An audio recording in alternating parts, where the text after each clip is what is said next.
Բարև ձեզ, ողջունում ենք բոլոր նրանց, ովքեր հետևում են մեզ Armenpress լրատվական գործակալության մամուլի կենտրոնում այսօր հյուրընկալել ենք կախվածությունների բուժման ազգային կենտրոնի տնօրեն Սուրեն Նազինյանին, միասին կարող ենք հասարակական կազմակերպության նախագահ Ռուզաննա Երեմյանին, կախվածությունների բուժման ազգային կենտրոնի հոգեբան Իլոնա Հովանիսյանին եւ Երևանի քաղաքապետարանի հանրակրթության վարչության դպրոցական բաժնի գլխավոր մասնագետ Ելենա Հարությունյանին։ Բարև ձեզ, շնորհակալություն, որ այստեղ եք։ Մենք այսօր խոսելու ենք կախվածությունների կանխարգելումից դեռահասների շրջանում։ Կխնդրեմ մեր բանախոսներին ներկայացնել մանրամասներ, եթե չեմ սխալվում, ծրագիր են իրականացրել այս փուլում ծրագրի մանրամասները կներկայացնեն, այնուհետև կշարունակենք հարցերով, խնդրեմ։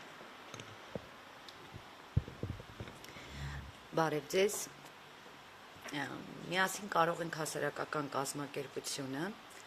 այս տարի իրականացրել է մի շատ հետաքրքիր ծրագիր կախվածությունների բուժման ազգային կենտրոնի եւ Երևանի քաղաքապետարանի հանրակրթության վարչության հետ միասին դպրոցներում մենք իրականացրել ենք իրազեկման դասընթացներ։ Դասընթացները կապված էին կախվածությունների կանխարգելման հետ եւ կոնկրետ դասընթացները իրականացվում էին ոչ թե երեխաների, այլ ծնողների եւ ուսուցիչների համար։ Խնդիրը կայանում է նրանում, որ հասարակության լայն շերտերը չեն առերեսվում իրականության հետ։ Հասարակությունը դժվարությամբ է ընդունում մի փաստ, որը կապված է կախվածությունների հետ եւ ինֆորմացիայի տեղեկատվության բացակայության պատճառով մենք հասարակության ավելի չափահաս քաղաքացիներս մտածում ենք, որ մենք չունենք նման խնդիր։ Իրականում շատ ավելի լուրջ խնդիրներ ունենք այս ոլորտում, որովհետև դեռևս 1 տարեկան հասակից մենք 21-րդ դարի քաղաքացիներս մեր երեխաներին արհեստականորեն կապում ենք մի երևույթի հետ, որը կոչվում է սմարթֆոն, որը տանում է մեր երեխաներին դեպի անծայրածիր մի աշխարհ, որը մեր երեխաներին կտրում է բնությունից, ազատ ապրելու, ազատ մտածելու, ազատ շնչելու, վայելելու կյանքը այդ բոլոր հնարավորություններից եւ տանում է մի անծայրածիր աշխարհ, որը կոչվում է համացանց եւ կոչվում է սոցիալական ցանցեր։ 6 տարեկանից մեր երեխաները արդեն գրանցվում են TikTok-ում, 7-8 տարեկանից արդեն գրանցվում են սոցիալական այլ կայքերում եւ մենք մեծերս կորցնում ենք վերահսկողությունը երբեմն, որտեղ են նրանք, ինչով են հետաքրքրվում, ինչ են տեսնում, ինչ են նայում, ինչ ինֆորմացիայի տեղեկատվության աղբյուրներ ունեն։ Եվ սա է պատճառը, որ մեր օրերում կախվածությունները եւ դրանք բնավ պարտադիր չէ, որ լինեն քիմիական կախվածություններ, դրանք կարող են լինել տարաբնույթ կախվածություններ, մեր օրերում շատ մեծ տարածում են ստացել։ Իհարկե մեր հասարակական կազմակերպության թիրախը հենց քիմիական կախվածություններն են, որի մասին տեղեկատվություն մեզ տալիս են հենց սոցիալական կայքերը։ Սոցիալական կայքերը մեր լավագույն գործընկերներն են եւ մենք մեր ստացած տեղեկատվությամբ կիսվում ենք օրինապահ կամ իրավապահ այլ մարմինների հետ, քննարկում ենք մեր գործընկերների հետ, փորձում ենք գտնել լուծումներ։ Ես ուզում եմ շատ մեծ շնորհակալություն հայտնել կախվածությունների բուժման ազգային կենտրոնին ծրագրին շատ ակտիվ մասնակցելու համար եւ մասնավորապես իմ գործընկերոջը Իլոնա Հովանիսյանին, որովհետև որպես հոգեբան մենք միասին ենք իրականացրել այս ծրագրերը եւ Երևանի քաղաքապետարանի հանրակրթության վարչության պետին, պարոն Կարեն Սարգսյանին եւ իհարկե տիկին Ելենա Հարությունյանին իրենց այսպես գործուն միջամտության եւ սիրով համագործակցելու համար։ Այս ծրագրի շրջանակներում Երևան քաղաքի թվով 12 միջնակարգ կրթության միջնակարգ դպրոցներ ներգրավել են ծրագրում եւ միջին թվականակով 9000-ից ավել միայն ծնող տեղեկացվել է կախվածությունների մասին, որովհետեւ ծրագիրը եղել է երաբաժին, առաջին բաժնում մենք ներկայացրել ենք ծնողներին համացանցում սոցիալական ցանցերում տիրող իրավիճակը, երկրորդ մասում տիկին Իլոնա Հովանիսյանը ներկայացրել է հոգեբանական կախվածության հոգեբանական կողմերը եւ իհարկե նաեւ կախվածությունների բուժման ազգային կենտրոնի սոցիալական աշխատող Մարիամ Մկրտչյանը ներկայացրել է, թե դպրոցներում ինչ գործառույթ ունի սոցիալական մանկավարժը եւ ինչպես կարող է ներազդել այս իրավիճակի վրա։ 9000 միայն ծնող տեղեկացվել է ծրագրի շրջանակներում կախվածությունների մասին, 750 վարչական եւ մանկավարժական աշխատող է տեղեկացվել իրավիճակի մասին եւ ծրագրերից հետո համացանցով մեր ստացած տեղեկատվությունը դպրոցներից մեզ հետ կապ պաշտպանած ուսուցիչների, ծնողների տրամադրած տեղեկատվությունը գալիս է ասելու, որ մենք ճիշտ ժամանակին դեռ մի բան էլ ուշացած ենք սկսել նմանօրինակ ծրագրերը, որովհետեւ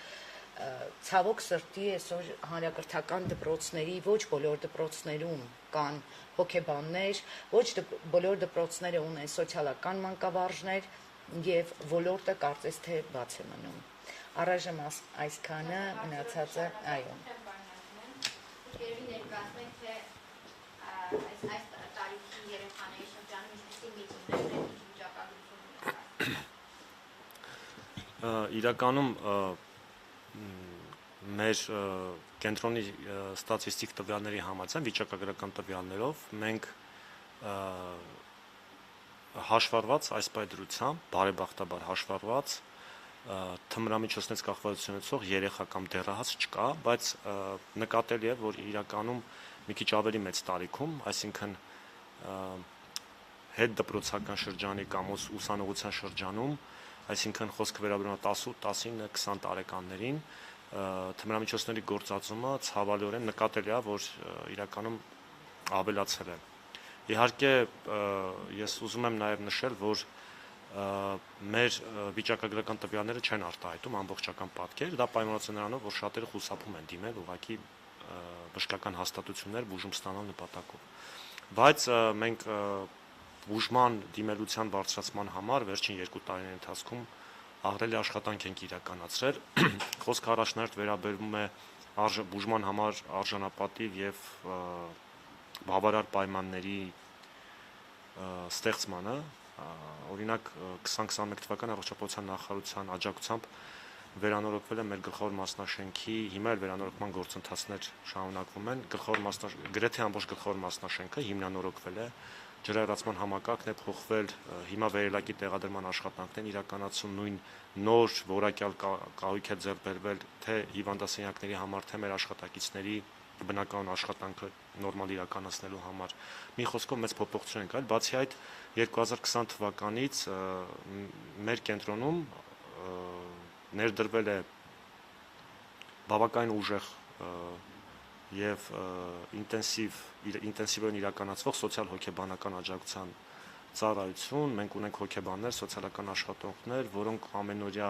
աշխատանք են իրականացնում դեղորայքային բուժմանը զուգահեռ մեր պացիենտների հետ, շատ հաճախ նաեւ մեր պացիենտների ընտանիքի անդամների հետ։ Այսինքն ամեն ինչ արվում է առողջապահության նախարարության կողմից եւ նաեւ մեր կենտրոնի կողմից, որ ստեղծվի այնպիսի մի հատ վիճակ, որ մարդիկ առանց վախենալու կամ առանց որևէ խնդրի դիմեն բուժման համար։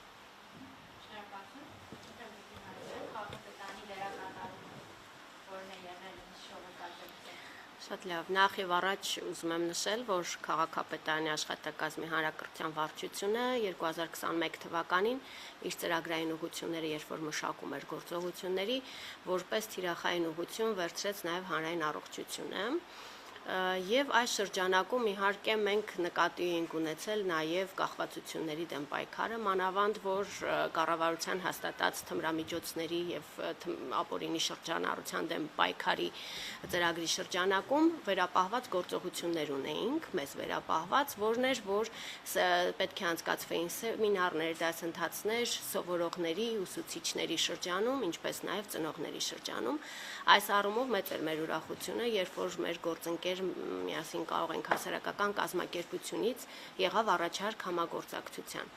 Երբ որ հասարակական կազմակերպության ներկայացուցիչը Տիկին Ռուզաննա Երեմյանը ներկայացրեց այն իրավիճակը, որ կա Հայաստանի Հանրապետությունում, մասնավորապես հանրակրթական դպրոցների սովորողների շրջանում,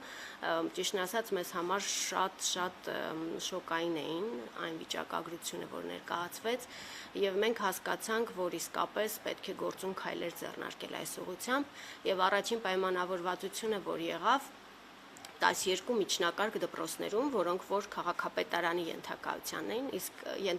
12-ը այն դպրոցներն են, որտեղ որ նաև գործում են ավագ դասարաններ, մենք որոշեցինք ծրագիրը մեկնարկել հենց այս դպրոցներում։ Մենք նախ առաջինը, որ սկսեցինք, հանդիպումներ տվյալ դպրոցների տնօրենների հետ եւ նրանց իրազեկումը։ Նույն ձևաչափով ինչ որ հաջորդիվ եղավ դպրոցներում, եղավ դասընթաց տնօրենների համար, նույն իրավիճակը դպրոցների տնօրենների շրջանում էր, երբ որ իրենք ծանոթացան ներկայացված տվյալներին, վիճակագրական տվյալներին, իրենք եւս առլևս նախանձախնդիր էին, որ իրենց դպրոցում կազմակերպվի դասընթացը։ Հաջորդիվ կազմված ժամանակացույցի համաձայն ապրիլ, մայիս, հունիս ամիսներին եղան այս հանդիպումները եւ յուրաքանչյուր դպրոցում հրավիրվում էին հանդիպումներ, որոնց մասնակցում էին ինչպես տվյալ դասարանների, այսինքն 9-ից 12-րդ դասարանների սովորողների ծնողները, այնպես էլ այդ դասարանում դասավանդող բոլոր ուսուցիչները։ Ուսուցիչներ իհարկե, եթե այնտեղ կային աջակցող խմբի մանկավարժներ, դրանք հոգեբան կլինեին, սոցիալական աշխատող, փոխտնօրեններ, նրանք նույնպես մասնակցել են հանդիպումներին։ Ինչ հաջորդիվ առիթ կունենա Տիկին Երեմյանը ներկայացնելու, որ հանդիպումների արդյունքում ինչքան զանգերը շատացել էին անհատական, երբ որ կոնտակտ էր փոխանցվել, եթե հանդիպումների ընթացքում արդեն ակնադիտական առումով մեզ համար պարզ էր, որ հետաքրքրությունը բավականին մեծ է եւ նույնականացում էր գնում արդեն մասնակիցների շրջանում, որովհետև երբ որ ներկայացվում էին որոշակի փաստեր, մարդիկ սկսում էին անդրադառնալ իրենց աշակերտների, իրենց զավակների վարքագծին եւ այլն, մենք զգում էինք, որ հետաքրքրություն կա, բայց եթե անգամ այդ պահին կար այդ արգելքը, որ արտահայտվեին, ինչ որ բացվեին ավելի, հաջորդիվ իրենք կապ էին հաստատում արդեն անհատապես։ Մենք նաև այս փուլով, այսինքն մասնագետները հանդիպեցին միայն ծնողների, մանկավարժների հետ, ինչպես ասացի, եւ դպրոցի անձնակազմի, մենք մի քիչ խուսափեցինք հանդիպել սովորողների հետ, որպեսզի ավելի լավ հասկանանք, թե ինչ կերպ պետք է կառուցենք սովորողների հետ մեր զրույցը։ Բայց հետաքրքիր մեկ այլ նախաձեռնություն, որ էլի համատեղ մենք իրականացնում ենք հասարակական կազմակերպության հետ, դա նկարչական մրցույթն է, որը որ կրում է աշխարհն առանց կախվածությունների խորագիրը եւ երևի հաջորդիվ կներկայացվի ինչպես է լինելու ամփոփումը, ինչ էր արվում սովորողների հետ այս նախագծի շրջանակում, սովորողները նրանք, ովքեր որ ուզում էին մասնակցել նկարչական մրցույթին, հետաքրքրություն էին դրսևորում, նրանց առաջարկվում էր հասարակական կազմակերպության կողմից իրազեկման հանդիպում, այսինքն այդ սովորողներին տալիս էին ինֆորմացիա, ինչ է կախվածությունը, ինչպես պայքարել կախվածությունների դեմ, որպեսզի երեխաները նույնպես իրենց աշխատանքներում կարողանային որոշակիորեն կողմնորոշվել, նաև այդպիսով գիտելիք էր փոխանցվում իրենց կախվածությունների դեմ պայքարի։ Մեր հիմնական այս փուլում այսքանն է համագործակցությունը, մենք առիթ ենք ունենալու իհարկե բոլոր շահառու դպրոցների, տնօրենների, անձնակազմերի ներկայացուցիչների հետ ունենալ քննարկում, որպեսզի նաև այդ հետադարձ կապը ապահովենք եւ հասկանանք ինչ են իրենք ստացել այդ հանդիպման արդյունքում եւ ինչ կուզենային հաջորդիվ շտկել գուցե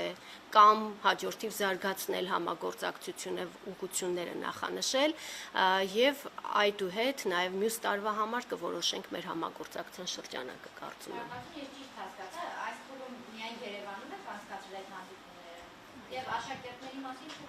մեր ծնողներ Առաջին փուլում, այո, անցկացրել ենք ուսուցիչների եւ ծնողների համար, աշակերտների համար երբեմն հակագովազդը նաեւ գովազդ է սկզբունքը այս պարագայում կիրառելով հասկացանք, որ նախ առաջինը պետք է իրազեկել ծնողներին։ Նախ առաջինը պետք է խոսել մեծերի հետ, ներկայացնել իրավիճակը, փորձել գտնել լուծումներ, տալ բավարար գիտելիքներ իդենտիֆիկացնելու այն երեխաներին, որոնք կարող են խնդիր ունենալ հետագայում կամ ունեն տվյալ պահին։ Իսկ երեխաների հետ աշխատանքը պիտի հիմնված լինի, հիմա իմ գործընկերը կասի, վստահ եմ բոլորովին այլ սկզբունքների վրա, որովհետև կա տեղեկատվություն, որ դու կարող ես կիսվել ծնողի հետ եւ խոսել դրա մասին բարձրաձայն, երբ որ դիմացդ նստած են չափահաս մարդիկ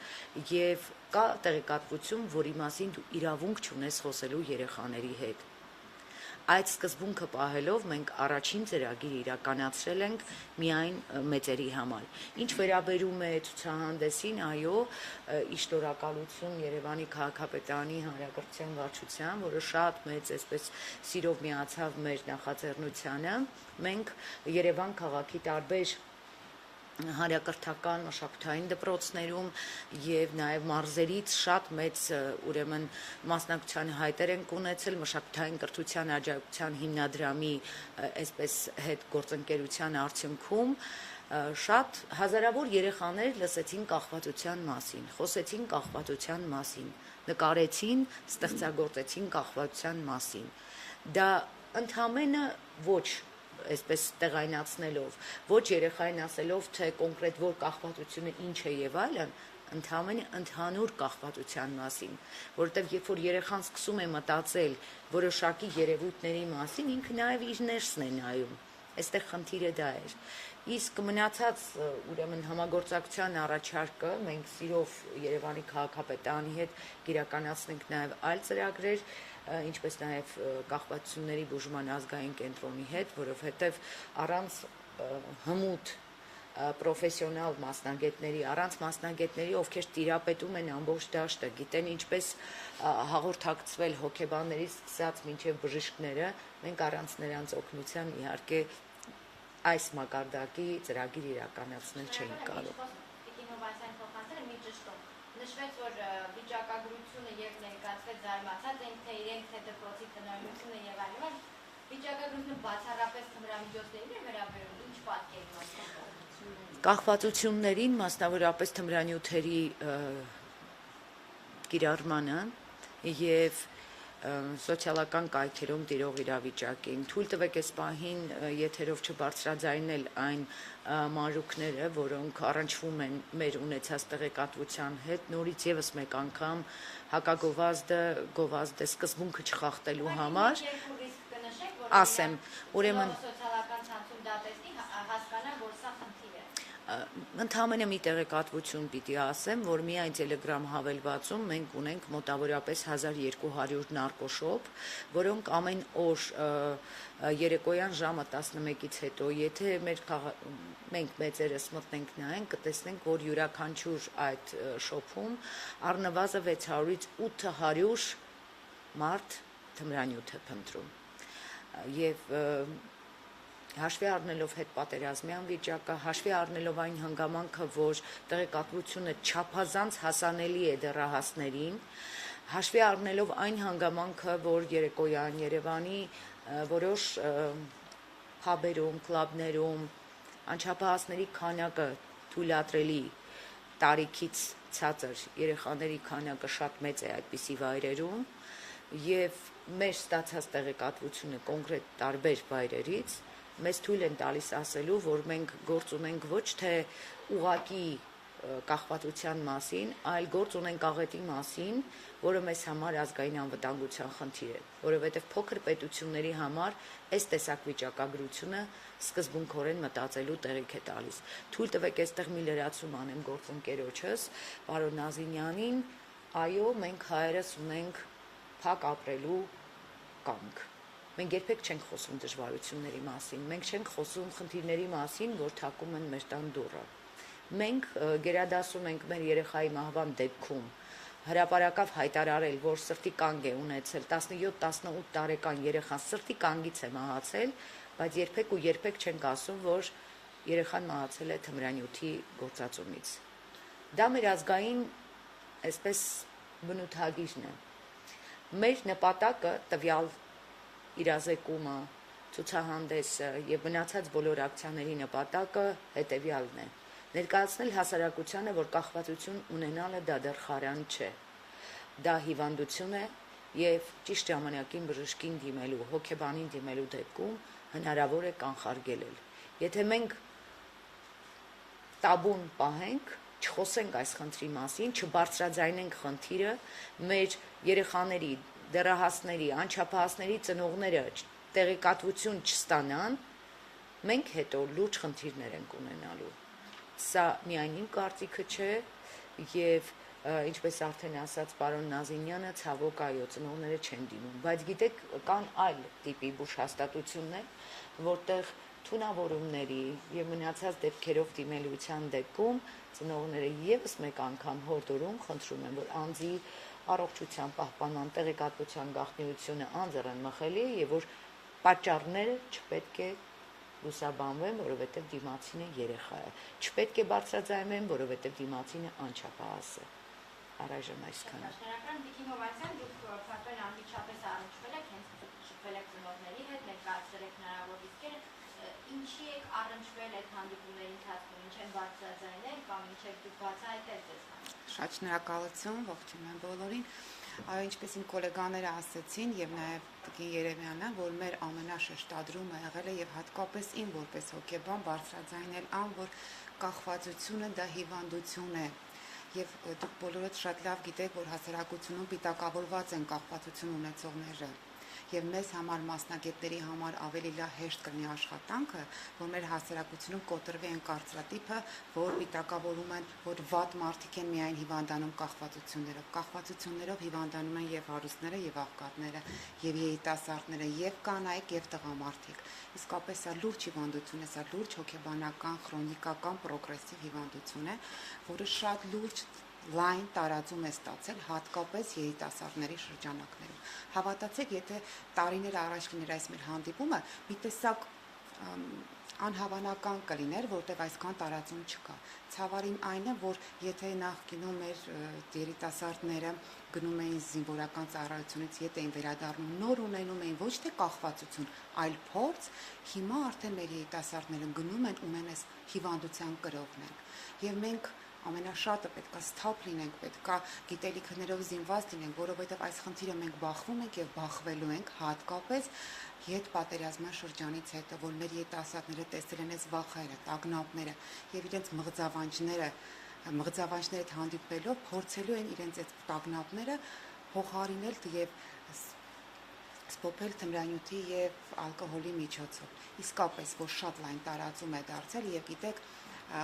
մեր հանդիպումները ծնողների հետ նրանում է, որ կարողանան ճիշտ պայքարեն, ավելի չդրթեն, որ երեխան փախնի, ավելի չդրթեն, որ երեխաները ավելի պրոգրեսիվացնեն իրենց հիվանդությունը։ Ու հատկապես, երբ որ մենք հանդիպում ենք ծնողներին, տեսնում ենք նրանց տագնապը, տեսնում ենք, ու գիտեք ինչ հարցը նրանում է, երբ որ դալիճում նստած ծնողներ էր, մենք բոլորս հետո դուրս են գալի, ես ու Տիկին Երեմյանը արդեն գիտեինք, որ ընտանիքում խնդիրը երեխայի մոտ է, թե տան հոր խնդիրն է։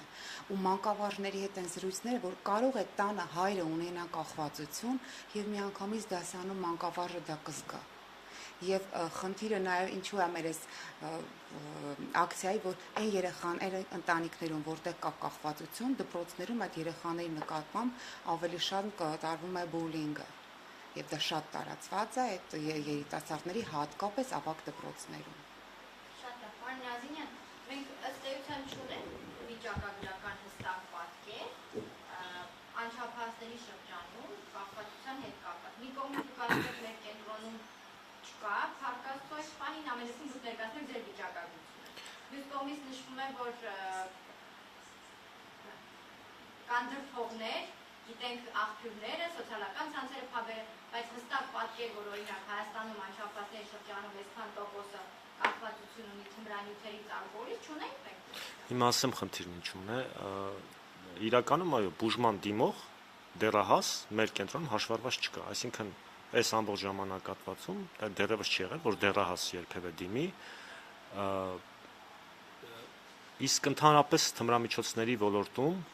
համաճարակաբանական տվյալները, այսինքն համաճարակաբանական ցուցիչները, որ կան, դա միջազգային ընդունված մոտեցում է, այսինքն գոյություն են որոշակի մեթոդաբանություններ, որոնց միջոցով իրականացում են հետազոտությունները ամբողջ բնակության շրջանում, այդ թվում դպրոցներում, օրինակ թմրամիջոցների եւ թմրամիջոցներից կախվածությունների եվրոպական մոնիտորինգի կենտրոնը ունի նման մեթոդաբանություն մշակված,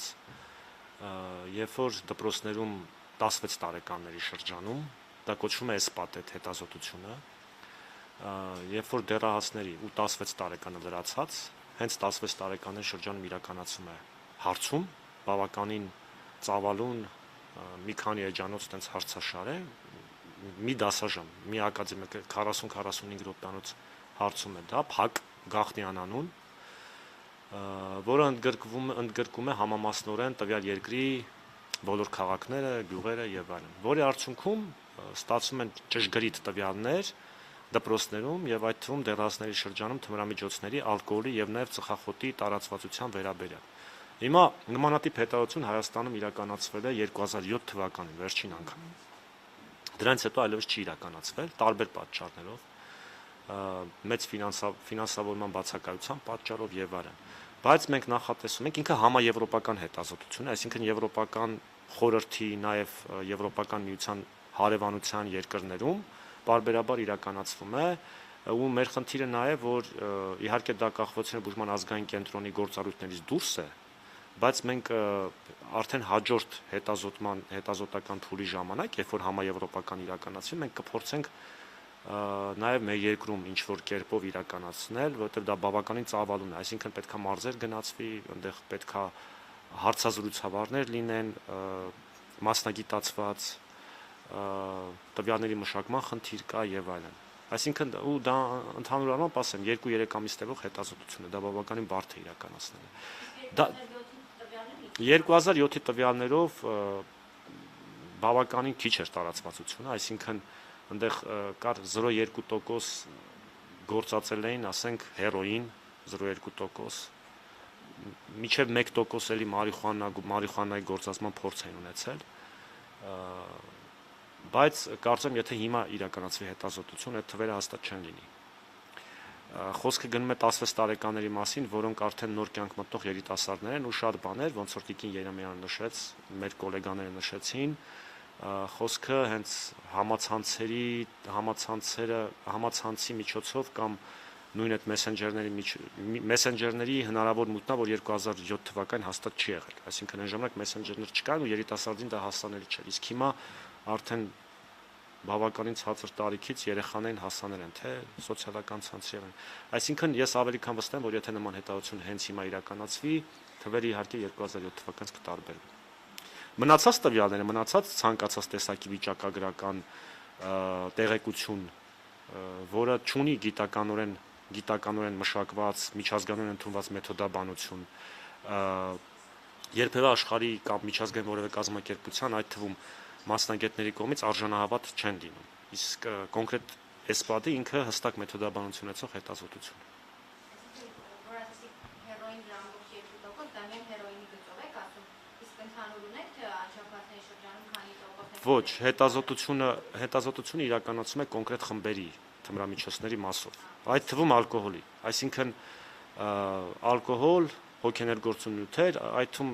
մենակ թմրամիջոցներ չէ, այսինքն հոգեներգործուն այլ նյութեր, որոնք ելի բնակության շրջանում կամ աշխարհում չարաշահվում են, օրինակ բենզոդիազեպինային տրանկվիլիզատորներ, որոնք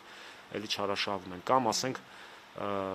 այլ նեյրոլեպտիկներ կամ օրինակ ցնորացին որոշակի նյութեր, որոնք թմրամիջոցների չեն դասակարգվում որպես թմրամիջոց, բայց իրանք հոգեներգործուն ազդեցություն են եւ ունեն կախվածություն առաջացնելու պոտենցիալ։ Այսինքն իրականացում է խմբերով։ Սովորողը ինքը պատասխանում է ըստ խմբերի։ Իսկ ամենաբարձր կիրառելիությունը Իհարկե մարիխուանան է։ Ավանդաբար Հայաստանում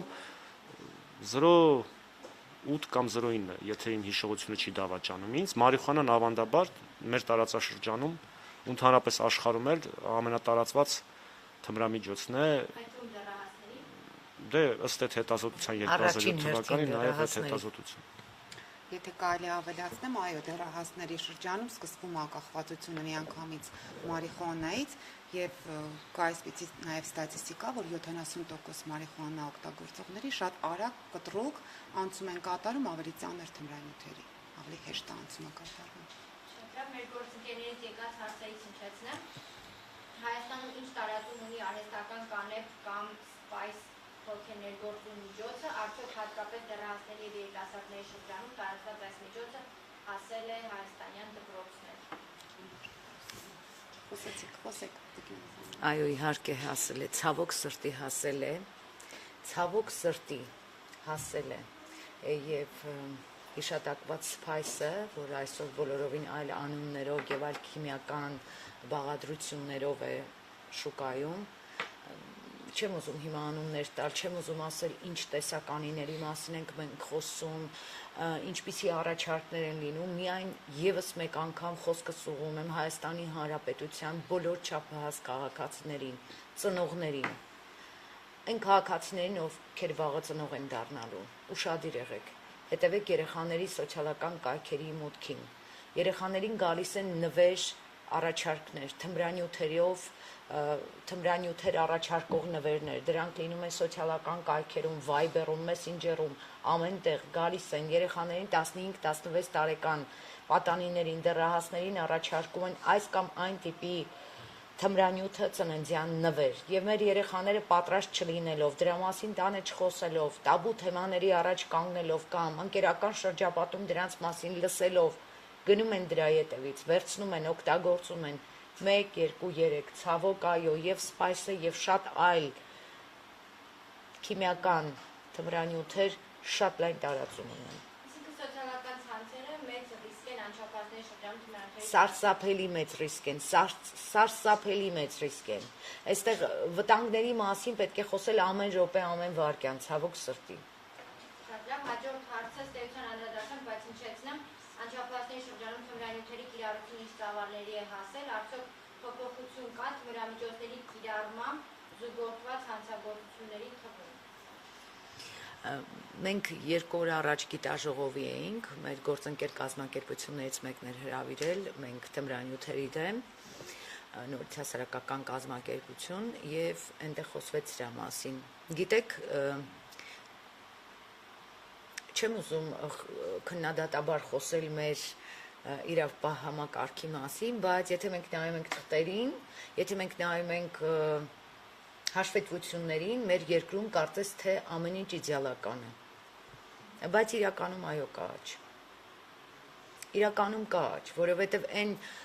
գործառույթները, որ ունի ոստիկանությունը իրականացնելու դեռահասների շրջանում, անչափահասների շրջանում, կրթական հաստատություններում եւ այլն,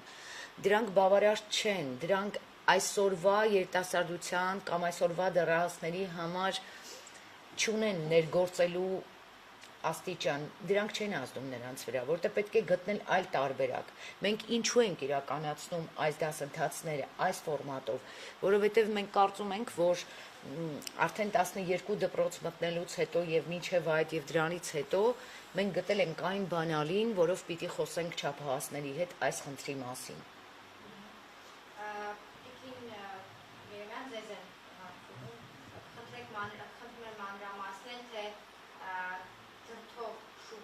Վիճակագրականից տվյալներն եք։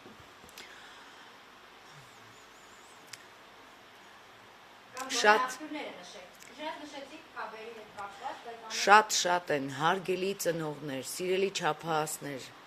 Telegram հավելվածում գործում է 1200 նարկոշոփ, Instagram-ում գործում են բազմաթիվ նարկոշոփեր, դրանից անմասն չէ նաև Facebook-ը, մնացած բոլոր սոցիալական կայքերը։ Դրանք ունեն շատ մեծ տեսականի, այդ տեսականին չարիք է յուրաքանչյուրիս երեխայի համար, այդ տեսականին խոսքը գնում է քիմիական թմրանյութերի մասին, ես իհարկե չեմ առանձնացնում նաև մարիխուանան, նույն ազդեցությունն էլ ունենում է մարիխուանան երկարատև օգտագործելու դեպքում, պարզապես խնդրում եմ հետևեք երեխաների, անցումային տարիքում գտնվող ձեր երեխաների սոցիալական շփումներին, խնդրում եմ հետևեք։ Շնորհակալ եմ եւ մի հարց էլ այս դասընթացներից հետո հետադարձ կապը նշեցիք ակտիվացել են զանգերն ավելի շատ են եղել, բացի այդ որ զուտ տեղեկատվական կզանգահարեն, չգիտեմ, մասնագետների առումով գործնականում օգնելու տեսանկյունից ունեք ինչ-որ հետադարձ կապի հետ կապված։ Այո, իհարկե ունենք, ու նաև կարծրատիպն է այդ կոտրվել հոգեբանին դիմելու։ Տեսեք, դուք ասում եք, կասեք վճարակրություն, վիճակագրություն, բայց նաև կան բաներ, որ դիմում են հոգեբանին, չեն դիմում հիվանդանոց, իսկ հոգեբանին դիմելը դա գաղտնապահությունը պահպանվում է։ Այն կապը, այն կարծրատիպը, որ ջարդվել են, ապահովության զգացողությունը, որ կարողացել են հոգեբանի հետ կապը հաստատել, կարողացել, ինքն հիվանդության բուն գաղափարը հասկացել են։ Ծնողանանք դասընթացի ու դիմել են, ու եղել են դիմել են եւ ծնողները եւ իրենց երեխաների համար եւ իրենց ամուսինների համար, այո, դիմել են եւ մենք աշխատել ենք։ Իսկ պատրաստակամությունը կա՞ այդ Եթե մենք եղել ծնողների կողմից իհարկե կա։ Այ հենց դրա համար եմ ասում, իրենք դիմել են, այո։ Հենց տեղում ենք միջոցառումից հետո մոտեցել են համար։ Ու գիտեք ինչն է, այն որ թաքուն են, ի սկզբանե թաքուն եկել են, որ կոլեկտիվից ոչ մեկ չտեսնի, որ մեր հետևից եկել են եւ համար են խնդրել։ Հիվանդանոցի տեղը, համարը, թեպետ մենք բոլորը ուղարկում էինք իրանց, բայց կոլեգաներից էլ են թաքցնում։ Խնդիրը իսկապես մեզ հասարակությունում մի տեսակ ամոթ է, որ ունես տանը կախվածություն ունեցող, որովհետեւ կա այդ կարծրատիպը, որ սա պիտակավորված մարդու հիվանդության գաղափարը չի ընդունվում, որպես իմ կողմից, որպես հոգեբան, իմ հիմքը գնալու եղել է, որ հիվանդությանը վերագրեմ որպես հիվանդություն։ Իսկապես սա հիվանդություն է, եւ 1953 թվականից հետո կախվածությունը դասակարգվել է ծանր հիվանդությունների շարքում քաղցկեղից հետո։ Պարոն Նազիմյան, տարիների ընթացքում այդ կարծրատիպի փոփոխություն չի լինում։ Իհարկե լինում է, ես դեռևս 2015 թվականին վերլուծություն ենք գրել հասարակական մեկ այլ կազմակերպության հետ, Վանաձորի Հելսինկյան ասոցիացիայի հետ, որտեղ մի ամբողջ գլուխ նվիրված է թմրամիջոցներ գործածող անձանց նկատմամբ դրսևորվող կարծրատիպային վերաբերմունքին, խարանին, խտրականությանը, եզրույթներին, նրանց, այսինքն փաստացի կախվածության համախտանիշին բնորոշ վարքային խանգարումները վերագրում որպես բնավորության բացասական գծեր, ու ամենակարևորը, որ 2019 թվականին առողջապահության նախարարի հրամանով նույնիսկ մեր կենտրոնի անվանումը փոխվեց, նախկինում մեր կենտրոնը կոչվում էր Նարկոլոգիական հանրապետական կենտրոն, ու հաշվի առնելով նաև այդ խարանի եւ խտրականության արկայությունը, մեր կենտրոնի անվանումը փոխվեց, ավելի ժամանակակից եւ ավելի հիմնավորված անվանում դրվեց, հիմա մեր կենտրոնը դրամալ կոչվում է Կախվածությունների բուժման ազգային կենտրոն։ Բացի այդ, ընդհանրապես մեր հիվանդանոցի ու մեր կենտրոնի գործառույթներում ընդհանրապես նույնիսկ առօրյական բառապաշարում ընդհանրապես վերացվել է թմրամոլ, նարկոման, որոնք իրականում չեն էլ համապատասխանում այսօրվա միջազգային մոտեցումներին։ Հիմա նաև մեր են իրավական ակտերում, որտեղ այդ եզրույթները կիրառվում են, հիմա մենք օրենսդրական առաջարկ պետք է ներկայացնենք, այսինքն կոնկրետ մեր իրավական ակտերում եզրույթների փոփոխության հետ կապված, որպեսզի դրանք ավելի ժամանակակից դառնան, առաջիկայում էլ կանենք, իհարկե։ Ու բացի այդ իրականում վերջին տարիներին, վերջին մի 4-5 տարիներին նկատելի է նաև թե մեր իրավապահ մարմինների ներկայացուցիչների կողմից, թե մեր նույնակ նույն լրագրողների նյութերում,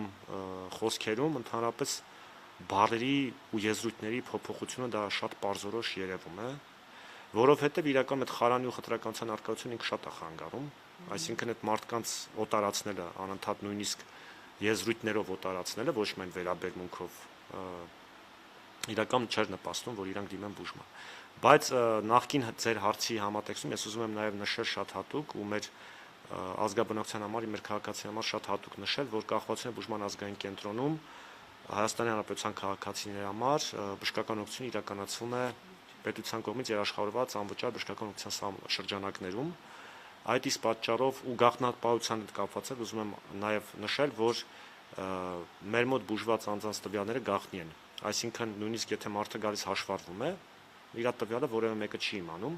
միայն իր տվյալը կարող է տրվել իրավապահ մարմինների ներկայացուցիչներին, այն դեպքում, երբ որ կոնկրետ քրեական գործով տվյալ մարդը անցնում է, ասենք, այն էլ հարցման արդյունքում, ասենք, քննիչից հարցում է գալիս կամ ասենք մեկ այլ իրավապահ մարմնից, մենք այդ դեպքում մենք կոնկրետ անձի վերաբերյալ կարող ենք տվյալ տալ։ Մնացած բոլոր դեպքերում գաղտնապահությունը խնդրում եմ վստահ եղեք, որ ըստ օրենքի պահպանվում է, ասենք, գալ հիվանդանոց պարկել, բուժվել, գնալ, դա դրա մասին որևէ մեկը երբևէ չի իմանում։ Իսկ Շնորհակալ եմ շատ։ Մենք էլ շնորհակալ ենք, ուզում եմ բոլոր մեր ծնողներին եւ շահագրգիռ կազմակերպություններին վաղը ժամը 7-ին, երեկոյան ժամը 7-ին հրավիրել ժամանակակից արվեստի թանգարան, աշխարհն առանց կախվածությունների երեխաների աչքերով մանկական ստեղծագործությունների ցուցահանդեսին մասնակցելու, տեսնելու թե ինչպիսին են տեսնում երեխաները երկիր մոլորակը, Հայաստանի Հանրապետությունը առանց կախվածությունների։ Այսքանն է։ Մենք էլ ենք շնորհակալ։ Կարծում դեր առիթ ունենանք հաջորդ փուլում վիճակագրության